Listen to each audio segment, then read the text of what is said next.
I mean, I didn't know that. That is they're hilarious. literally in bed with the Antichrist. And even the Antichrist doesn't have much good to say about them. They're really too bad even for that. So I'm just blown away.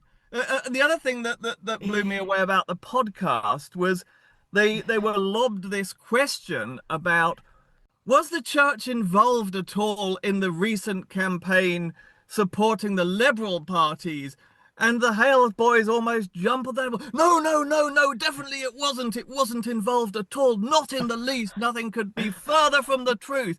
Now, that might possibly carry a little bit of weight with non-members and people who don't know anything about the church. But imagine all those insiders in Australia who have just been coerced and rounded up, herded into meeting halls and conference rooms and lectured and specifically instructed on exactly how to go out and campaign for the Liberal Party, who've been taken off their jobs half time so they can spend the rest of the time at the polling booth, to the sisters who've been told for the first time in their lives they can actually go and wear pants in public so as not to appear like brethren when polling at the booth.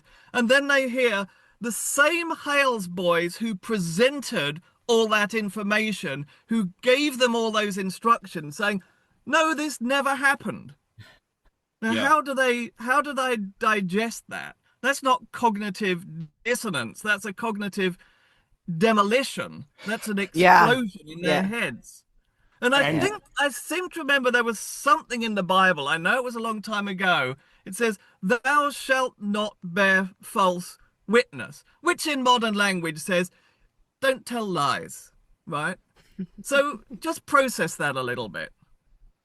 That was my that's my impressions of recent events, Cheryl. and I think that's like probably one of the reasons why we're getting so many letters from insiders Mhm. angry.